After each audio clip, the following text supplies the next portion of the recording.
নমস্কার, আমি জ্যোতিষী শ্রী বিগণাদি। আজকে আলোচনা করব বাস্তুর একটা টিপস নিয়ে আলোচনা করব যে অনেক কী করে জিনিস ঘরে বসে করতে পারেন। বাস্তু সমস্যা আমরা অনেক জর্জরিত আজকাল। যে দেখা গেলো এতদিন ভাড়া বাড়ি ছিলাম, ভালোই উন্নতি হচ্ছিল, অল্প অল্প করে টাকা সঞ্চয় করেছিলাম যেটা নিজের বাড়ি করব। যেই বাড়িটা করলাম তারপরে স্বামী স্ত্রীর মধ্যে সম্পর্কটা ভালো না, মেয়েটা ভালো ছিল, সেই মেয়েটার এখন পড়াশোনায় অমনোযোগী হয়ে গেছে, টাকাগুলো ধরে রাখতে পারছে না, ওর বাবাও যেন কিরকম খিটখিটে হয়ে গেছে, একটার পর একটা রোগ আমাদের ঘর থেকে যাচ্ছে না। বাড়ি করার পর এগুলো অনুভব করলাম। এই বাড়ি করার আগে কয়েকটা জিনিস খেয়াল রাখতে, এর আগেও বলেছিলাম, জমি যখন কিনবেন ডিসাইড করবেন, আগে এসে জ্যোতিষকে দেখিয়ে নিন, বাস্তুটা বিচার করে নিন। কিনে ফেলেছেন, যেমন আপনি একটা ফ্ল্যাট কিনবেন, তখন সাইট প্ল্যান আনতে বলি।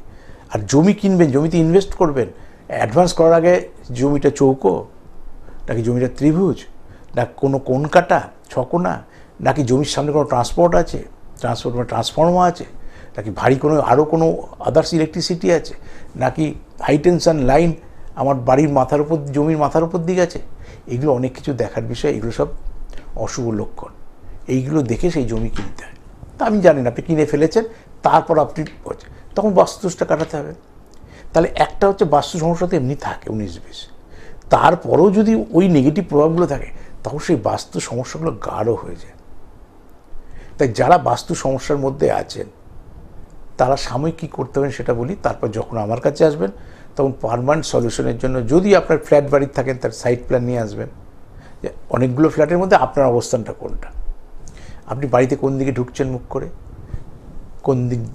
কোন দিকে ঢুকছেন, আর ঘরগুলো ডান দিকে না বাঁ দিকে, ওয়াশরুমটা কোন দিকে, ওয়াশরুমের সিস্টেমটা কোন দিকে বসানো আছে, ঠাকুরটা কোন দিকে রয়েছে, জল আর ইলেকট্রিসিটি কোন দিকে ফেলা আছে, জল ডিঙিয়ে ঢুকছেন, মাথার উপর জল নিয়ে ঘুমাচ্ছেন, আর ইলেকট্রিসিটিটা পূর্বে আছে না পশ্চিমে আছে না উত্তরে আছে দক্ষিণে আছে, ঘড়ি কোথায় রেখেছেন, চেঞ্জ করা যাবে, ইলেকট্রিসিটি চেঞ্জ করবেন কী করে রাতারাতি।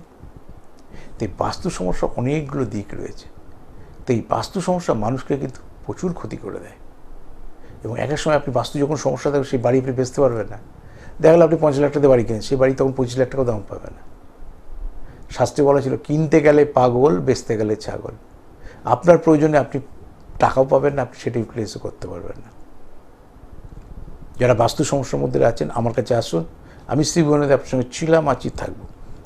আপাতত কী করতে পারেন, 3টে পেরেক নেবেন, গজাল পেরেক, অমাবস্যা দিন বা আপনার যে বাড়ির মালিক তার জন্ম নক্ষত্র দিন সকালবেলায় আগে গেলেন, নক্ষত্রটা কবে পড়ছে দেখে নিলেন, সেই নক্ষত্র দিন আগে চলে গেলেন দোকানে গিয়ে 3টে গজাল পেরেক কিনবেন।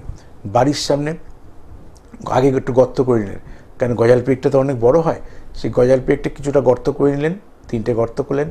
এবার যখন গজাল পেরেকটা পুঁতবেন, হাতুড়ি দিয়ে এক নিঃশ্বাসে পুরো পেরেকটা মাটির মধ্যে ঢুকিয়ে দেবেন, পেরেকটা যেন ওপর থেকে না দেখা যায় কোনো অংশ। এবার মাটি দিয়ে চাপা দিয়ে দিলেন, এটা কিন্তু মাথায় রাখেন, এটা একটা ভালো। দ্বিতীয় কথা হচ্ছে, বাড়ির কোনো অংশে যদি বাড়ির মধ্যে কোনো কুয়ো থাকে, সেটাও কিন্তু একটা অশুভ লক্ষণ, সেটাও কিন্তু দারিদ্র যোগ বা অশুভ যোগের কিন্তু একটা বহন করে। রোগ না সারা, টাকা ড্রেন আউট হয়ে যাওয়া।